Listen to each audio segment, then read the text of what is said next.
सुप्रभात। Shri मंगलबाल online study class में 12वीं के विद्यार्थियों का अनिवार्य हिंदी के साथ हार्दिक स्वागत है।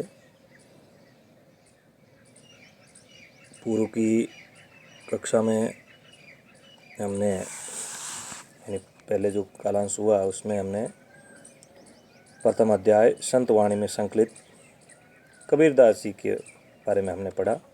कबीरदास जी का साहित्यिक परिचय, कबीरदास जी के जो संकलित जो दोहे थे उनका भावार्थ समझा और उसी आधार पर आपने प्रश्नोत्तर भी किए होंगे। संत वाणी में संकलित दूसरे कवि है, आप स्क्रीन पे देख पा रहे हैं, तुलसीदास। संक्षेप में इनका साहित्यिक परिचय जानते हैं।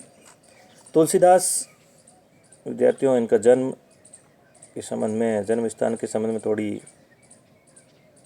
अलग अलग किंवदंतियाँ हैं, लेकिन सामान्यतः माना जाता है कि सन 1532 ईस्वी में उत्तर प्रदेश के बांदा जिले के राजापुर गांव में इनका जन्म हुआ। बचपन बहुत ही कठिनाइयों में, अत्यंत कठिनाइयों में बीता। इस कष्ट के दौर से गुजरने के साथ ही उन्हें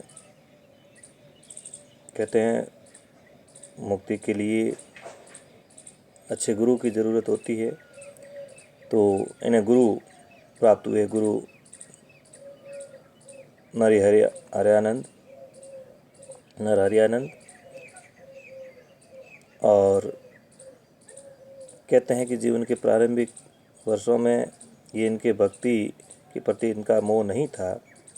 जैसे ही इनकी शादी हुई, इनकी पत्नी का नाम रत्नावली था, वे इतने मोह आसक्त थे, आपने इनके बारे में बहुत पढ़ा होगा, बहुत सारी किंवदंतियाँ प्रचलित है कि घोर अमावस्या की रात्रि में वे ससुराल जाते हैं जहाँ उनकी पत्नी रहती है, और उन्होंने एक मीठी झड़की, जिनको कह सकते हैं कि इस प्रकार उत्प्रेरित किया कि वे उनका हृदय जो है गृहस्थ जीवन से भगवान श्री राम के प्रति समर्पित हो गया। तो कह सकते हैं कि इनको भक्ति की तरफ ले जाने में बहुत बड़ा योगदान इनकी विदुषी पत्नी का है। तुलसीदास ने अवधी और ब्रज भाषा का प्रयोग किया है। उनकी अक्षय कीर्ति का आधार, वैसे रचना इन्होंने काफ़ी लिखी, लेकिन सबसे बड़ी रचना है वो रामचरितमानस है, जो इनको कीर्ति का आधार ग्रंथ बना। इनके अलावा इन्होंने विनय पत्रिका, कवितावली, दोहावली, गीतावली, कृष्ण गीतावली, बरवे रामायण, रामलला, नहसु प्रमुख रचना इन्होंने लिखी। देखिए, तुलसी के काव्य में समन्वय की भावना सर्वोपरि। तुलसी लोकमानस के कवि हैं। इन्होंने समाज और जो कहते हैं एकता का बंधन बांधने के लिए भी उन्होंने प्रयास किया है। वे आदर्श पथ प्रदर्शक हैं। अब हम बात करते हैं आपके पाठ्यक्रम में संकलित तुलसीदास के जो दोहे हैं, उनमें तुलसी ने मानवता की सीख दी है। काम, क्रोध, दुर्गुणों से दूर रहने की बात कही है। मानव जीवन की सार्थकता परमार्थ यानी दूसरे की भलाई करने, सेवा करने में माना है। मनुष्य अपनी संगत से अच्छा बुरा, संगत से ही बुरा और बनता है, अच्छा बनता है। सबसे हिल मिलकर चलना चाहिए, ऐसा कवि का मानना है। वक्त प्रतिकूल या विपरीत हो तो मनुष्य को हमेशा मौन रहना ही श्रेष्ठ है। बुरे समय में हमेशा धीरज है, धर्म है, विवेक है, साहित्य है, साहस है, सत्यव्रत है, परमात्मा पर भरोसा रखना चाहिए। ये सारी बातें तुलसीदास ने अपने आगे आने वाले दुओं के अंदर बात कही। तो एक प्रश्न आप नोट करें, जो करना है तुलसीदास का साहित्यिक परिचय, जिनमें आप संक्षिप्त में उनका साहित्यिक परिचय लिखेंगे, उनकी रचनाओं के नाम लिखेंगे। अब आता है इनका जो आपके पाठ्यक्रम में संकलित पद है, आप स्क्रीन पर आराम से देख सकते हैं। काम क्रोध मद लोभ रथ ग्रासक्त दुख स्वरूप ते किम जानहि रघुपति मूढ़ परे भवकूप। काम यानी काम वासना, क्रोध, लोभ, मद, मद कहते हैं अहंकार को, मद यानी अहंकार, मद का मतलब होता है अहंकार। और रथ का मतलब लीन रहना, डूबे रहना। मूढ़ कहते हैं मूर्ख को। भवकूप, देखिए ये है भवकूप, इसका मतलब होता है भव यानी संसार या जगत, कूप यानी कुआं, संसार रूपी कुआं। यह रूपक अलंकार भी है, ध्यान देना। रघुपति भगवान श्री राम, रघुपति भगवान श्री राम, किम यानी क्या। तो अब इस दोहे का जब आप भावार्थ करेंगे तो आप लिखेंगे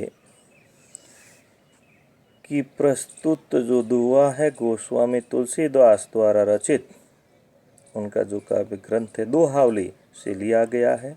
इस दोहे में तुलसीदास ने मनुष्य के लिए संदेश दिया है कि हमेशा दुर्गुण, कौन कौन से, काम है, क्रोध है, मद है, मोह है, लोभ है, इनसे हमेशा दूर रहना चाहिए और भगवान की भक्ति में लीन रहना चाहिए। काम क्रोध मद लोभ रथ, तुलसीदास कहते हैं कि जो लोग काम क्रोध अहंकार लोभ आदि बुरे गुणों में डूबे रहते हैं या उनमें लीन रहते हैं, साथ ही क्या कहा है, ग्रह आसक्त दुख रूप। ग्रह आसक्त का मतलब होता है घर की आसक्ति में रहने वाला है, और यहाँ अभिप्राय है पत्नी सुख में आसक्त रहने वाला। दुख रूप, उनका जीवन दुख स्वरूप है या वे दुखी जीवन भोगते हैं। ते किमि जाने रघुपति, देखिए विद्यार्थियों, कवि तुलसीदास कहते हैं कि ऐसे लोग मूढ़ है यानी मूर्ख है, और ते किम जाने रघुपति, वे भगवान श्री राम के बारे में क्या जानते हैं, अर्थात वे भगवान श्री राम की महिमा के बारे में अपरिचित रहने वे नहीं जान पाते हैं। और मूढ़ परे भवकूप, वे संसार रूपी इस मूर्ख, ऐसे लोग संसार रूपी कुएं में गिरे हुए पड़े हैं। तो कहने का अभिप्राय ये है कि कवि तुलसीदास ने ये कहा है कि काम क्रोध मद लोभ में रहने वाले और पत्नी सुख में गृहस्थ में लीन रहने वाले व्यक्ति भगवान श्री राम की महिमा से परिचित नहीं हो पाते हैं और वे संसार रूपी कुएं में गिरे पड़े हैं। तो आप इस दोहे का विशेष लिखेंगे कि कवि ने व्यक्ति को दुर्गुणों से जो बताए हैं पद में, उनसे दूर रहने की बात कही है। और भवकूप में रूपक अलंकार है, कवि की भाषा ब्रज है, और ईश्वर की भक्ति द्वारा व्यक्ति अपना जीवन सफल बना सकता है, ये बात कवि ने कही। अगला दुआ, कई बे कह रचना रची, सुनिबे क किए कान, धरिबे क चित्त हित जाय, सहित परमार्थ ही सुजा। कहिबे का मतलब कहने के लिए, रचना कहते हैं जीव को, जिह्वा को, रची यानी रचना की। सुनिबे को मतलब सुनने के लिए, क किए कान, भगवान ने हमें कान दिए। धरिबे यानी धारण करने के लिए, परमार्थ ही का मतलब होता है परमात्मा ज्ञान या लोक हित का ज्ञान, परमार्थ कहते हैं दूसरे के हित के लिए।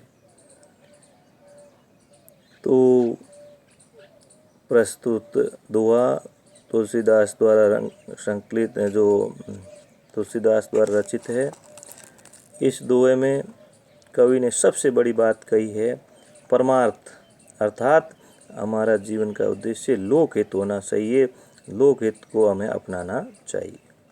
तुलसीदास कहते हैं कई बेक रचना रसी, अर्थात ईश्वर ने हमें हमारे शरीर में कहने के लिए क्या दिया है? जीभ की रचना की है। कहने के लिए अर्थात राम नाम जपने के लिए भी हमें जीभ दी है। सुनने के लिए कान दिए हैं। अच्छा ज्ञान सुनने के लिए हमें भगवान ने कान दिए। इसी प्रकार लोकहित अर्थात परमात्मा के लिए चित्त बनाया है। धरिबे यानी परमात्मा को ध्यान करने के लिए, ज्ञान को धारण करने के लिए हमारे को चित्त या मानस दिया है। इसलिए हमें संतजन है जो हमेशा क्या उपदेश देते हैं कि हमें परमात्मा का चिंतन करना चाहिए। उसी परम तत्व भगवान श्री राम का, राम से प्रेम करना चाहिए। मनुष्य जीवन की सफलता किस में है? परमार्थ में है, दूसरे की भलाई करने में। तो कहने का अभिप्राय क्या हुआ कि हमें अच्छी बातें कहने के लिए जीभ भगवान ने दी, सुनने के लिए हमें श्रेष्ठ कान दिए हैं, और अच्छा ज्ञान धारण करने के लिए हमें मानस दिया है, चित्त दिया है। इसलिए हमें हमेशा मनुष्य जीवन की सफलता जो है परमार्थ में है, दूसरे की भलाई में है। हमेशा उनके लिए जीवन लगाना चाहिए। विशेष में आप लिखेंगे कि कवि तुलसीदास ने दूसरों की भलाई के लिए यानी परमार्थ करने की बात कही है। इसके अलावा वर्णावर्ती है, इसलिए यहाँ अनुप्रास अलंकार है। और सबसे महत्वपूर्ण बात, इम्पोर्टेंट बात है, मनुष्य को अपनी ज्ञानेंद्रियों का उपयोग, जितनी भी हमारे पास ज्ञानेंद्रियाँ हैं उसका उपयोग विषय वासना में न लगाकर परमार्थ के लिए लगाना चाहिए। अगला जो दोहा है उसमें तुलसीदास कहते हैं, तुलसी भलो सुसंगते पोष कुसंगति सोई, नाउ किन्नरी तीर असी लो बिलो कहू लोई। प्रस्तुत दोहा तुलसीदास द्वारा रचित है, जिसमें संगति के बारे में बताया है। यहाँ तुलसी भलो सुसंगते पोष कुसंगति सोई। पोष का अर्थ होता है बुरा, कुसंगति यानी बुरी संगति, सुसंग यानी अच्छी संगति। किन्नरी, किन्नरी कहते हैं नाउ किन्नरी। किन्नरी का मतलब एक प्रकार का जो वीणा वाद्य होता है वो। नाउ, नाउ का मतलब होता है नाव, नाव। असी का मतलब होता है तलवार, असी यानी तलवार। बिलो कहू यानी देख लो। कवि तुलसीदास ने प्रस्तुत दोहे में संगति के, जैसे लोगों की संगति करोगे वैसा आपको फल की प्राप्त होगी, इस बारे में बताया। तुलसीदास कहते हैं कि मनुष्य अच्छी संगति में रहेगा तो सद्गुणों को प्राप्त करेगा, श्रेष्ठ गुणों को मनुष्य बन जाएगा।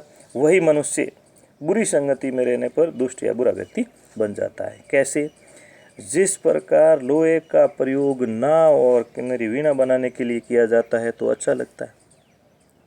तुलसी भलो सुसंगते पोष कुसंगी सोई, नाव किन्नरी तीर असी। यानी जिस लोहे का उपयोग नाव बनाने और किन्नरी यानी वीणा इत्यादि बनाने के लिए किया जाता है तो वो तो अच्छा लगता है, लेकिन वही लोहा बाण और तलवार बनाने के लिए किया जाता है तो हानिकारक होने के कारण उसकी लोग कभी प्रशंसा नहीं करते। तो क्या मतलब हो गया? जैसी संगति करोगे वैसा आपको वो फल मिलेगा।